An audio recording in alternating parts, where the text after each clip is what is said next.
யாரை பிடிச்சி ஃபேஸ்புக்கில் லைக் கமெண்ட் வாங்குறது? அட நம்ம குப்பை வாங்குறோமா சத்தம், ரைட்டு.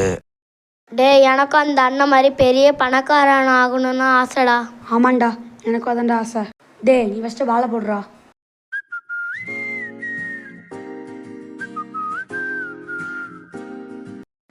ஹரி, அம்மா கடைக்கு கூப்பிடுறாங்கடா, வாடா.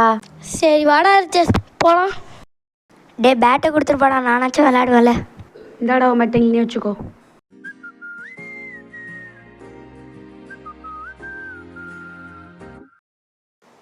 தம்பி, அண்ணனை கரெக்டாக ஃபோட்டோ பிடிச்சிடணும். சரிண்ணே. இருங்க பாட்டி, நான் தள்ளுறேன்.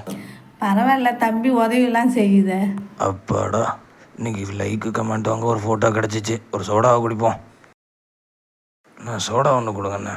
அடடா, வாங்க தம்பி, எங்கே இருக்கீங்க? இதுண்ணே பக்கத்தில். இந்தாங்க தம்பி, வேற எது வேணுமா? போதுண்ணே. என்ன ஒரு வெயில். பெரிய தம்பி, பெரிய தம்பி, அம்மா நான் நம்மளே கூப்பிட்டுட்டு வருது. வெயில் தாங்க முடியல. நம்ம போனால் போதுன்னு உதவி செஞ்சால் சோடா வாங்கி கொண்டு வந்து நிற்கிறீங்க. இதுக்கு தான் ஆள் பார்த்து பழகணுங்கிறது. எல்லாம் என்ன சொல்லணும்? அண்ணா, அந்த பாட்டி என்னென்ன கேட்டாங்க? அதுவா, சோடா கேட்டாங்கடா தம்பி. ஐயா சோடா ஒன்று தாங்க ஐயா.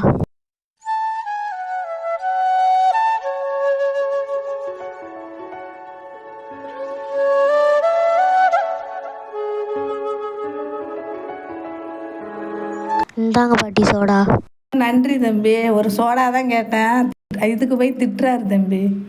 சரிங்க பாட்டி, நீங்கள் குடிங்க. ஒரு சோடா வாங்கி குடிக்க முடியல, அடுத்தவன்ட்ட கேட்குது. அண்ணா அண்ணா இருக்கீங்களாண்ணே? என்னடா தம்பி, என்ன வேணும்? அந்த பாட்டி ஒரு சோடா தானே கேட்குறாங்க, வாங்கி கொடுக்காமலண்ணே. அதெல்லாம் கேட்குது, நீ ஏன்டா தம்பி வாங்கி தர? அவங்களால தானே நம்ம நாடே சுத்தமாக இருக்குது. கடவுள் உங்களுக்கு எல்லாமே கொடுத்துருக்கானே. பாருங்கள், எனக்கு கண்ணை பறிச்சுட்டான். முடிஞ்ச அளவுக்கு எல்லாருக்கும் உதவி செஞ்சு பழகுங்கண்ணே. நம்ம இது மாதிரி பணக்காரன்லாம் ஆகணாண்டா, நல்லா மனசு இருந்தால் வரும்டா. வாடா போகலாம். சரிடா, வாடா போகலாம்.